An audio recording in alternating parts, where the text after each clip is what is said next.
Hello বন্ধুরা, আশা করি আপনারা সবাই ভালো আছেন। সরকার কিভাবে আয় করে থাকে এ সম্পর্কে যদি আপনাদের মনে প্রশ্ন জেগে থাকে এবং সরকার এত যে ব্যয় করে তা কোথা থেকে আয় করে তা সম্পর্কে যদি আপনার মনে প্রশ্ন জেগে থাকে তাহলে আজকের ভিডিওটি আপনার জন্য। সরকার মূলত আয় করে দুইটি ক্ষেত্রে, এক হচ্ছে কর এবং সরকারি স্বায়ত্তশাসিত প্রতিষ্ঠানসমূহ। কর কি?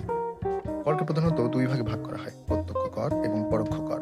প্রত্যক্ষ কর যে কর সরকার সরাসরি ব্যক্তিকে থেকে সংগ্রহ করে থাকে, অর্থাৎ আয়কর, কর্পোরেট ট্যাক্স এবং সম্পদ কর।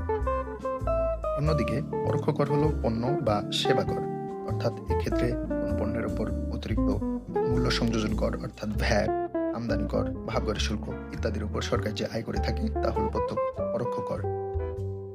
এছাড়া রাষ্ট্রায়ত্ত প্রতিষ্ঠানসমূহ থেকে সরকার বিপুল পরিমাণে আয় জেনারেট করে থাকে। রাষ্ট্রায়ত্ত প্রতিষ্ঠানগুলোর ভেতরে রয়েছে বিমান, চিনি কল, সার কারখানা, ওষুধ ইত্যাদি। এছাড়া সরকার বিভিন্ন ধরনের ফি এবং চার্জ থেকে, জরিমানা থেকে আয় করে থাকে। বিভিন্ন ধরনের ফি এর ভেতরে পড়ে পাসপোর্ট ফি, এছাড়া জমি জমা সংক্রান্ত আয়, জমি জমার রেজিস্ট্রি সংক্রান্ত বিভিন্ন ফি ইত্যাদি। এছাড়া প্রাকৃতিক সম্পদ থেকে সরকার বিপুল পরিমাণে অর্থ আয় করে থাকে। প্রাকৃতিক সম্পদের ভেতরে রয়েছে কয়লা, সার, এছাড়া প্রাকৃতিক গ্যাস, তেল ইত্যাদি। এছাড়া সরকার ঋণ এবং অনুদান থেকে বিপুল পরিমাণ অর্থ আয় করে থাকে।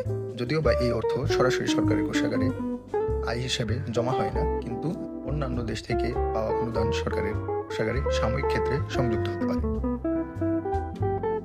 এছাড়া সরকার কিভাবে তাদের আয় করা সম্পদ ব্যয় করে তা যদি জানতে চান তাহলে আমার পরবর্তী ভিডিওটি দেখবেন।